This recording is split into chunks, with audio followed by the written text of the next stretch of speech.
See, here's how it works. I'll give you an example. I was doing a date with Destiny only a couple weekends ago, and several people were having major challenges in their life. And one lady just couldn't get herself to really have any meaning in her life. And as I kept digging, the real problem that she had is she felt lonely because she felt disconnected, because she wanted to have someone she could share her life with.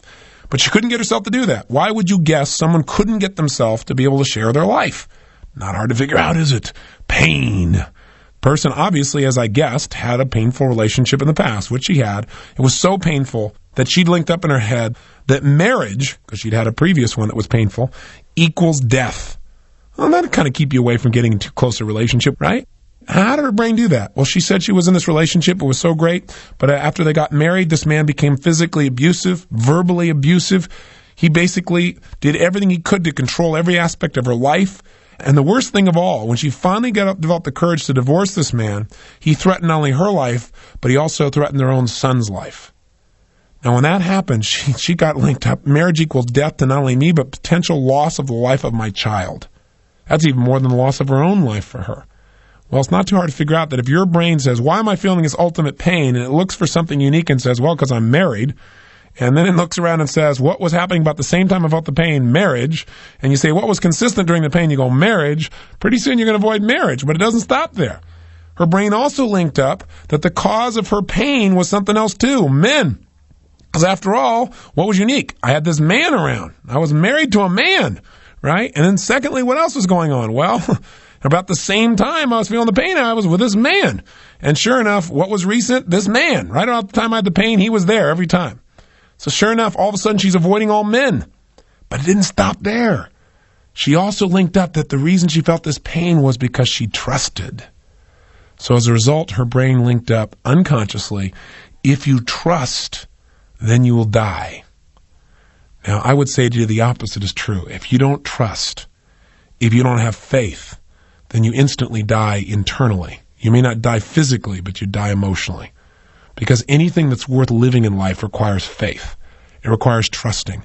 It requires knowing that you can get out of the chair and walk on this floor, and when you step out on the floor, you don't stop and have to analyze, can I do this? And you don't weigh everything and think about your weight and the structure of the floor and what's underneath it. You just trust. Otherwise, you'd be immobilized. You have to trust to drive a car. You have to have faith to enter a relationship. You have faith to start a business. You have to have faith when all of a sudden somebody at this company says these 35,000 people are gone. You have to have faith that if you're one of those 35,000, that there is a better plan for you and that you will now act on that faith and take action and find that better plan, that better solution for your life. You must have that. When you lose trust, you lose meaning. When you lose meaning, you lose your life. Again, maybe not physically, but certainly emotionally. And when you lose it emotionally, the physical loss of life often is not that far behind. Medical researchers are now proving that the mind-body connection is not some psychobabble, but a physical reality, that the way we think and the way we feel about our lives affects us physically. In fact, there was a new study that was done in the state of Massachusetts where they began to study what causes someone to die of their first heart attack before the age of 50, where they never get another chance. In other words, what was the number one risk factor they wanted to know?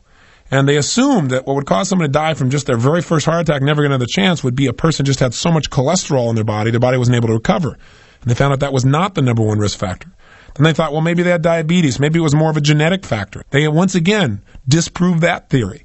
What the Department of Health, Education, and Welfare for the state of Massachusetts states in their article clearly is the most important risk factor to determine that you will die of your first heart attack and not get a second chance is what they call job dissatisfaction.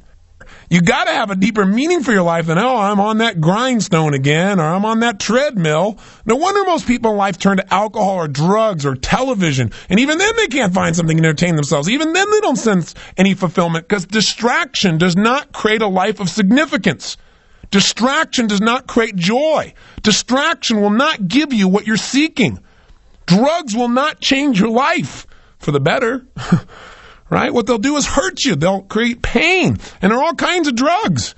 Anything that doesn't expand you as a human being or allow you to share more love and joy with others in a natural way that enhances your physiology and your mind, your emotions, and your spirit is something you probably don't need. You got to grow. You got to expand. You got to contribute. You got to know that you're here for a purpose. There are no mistakes. There is a meaning. Even if you haven't found it yet, you must discover it. And you know what? For most people, they don't discover the meaning of their life until their life is over. What a sad place to be. Or until they have a life-threatening illness. Or until somebody very close to them that they love is about to leave them. You don't have to wait for the pain to discover the meaning.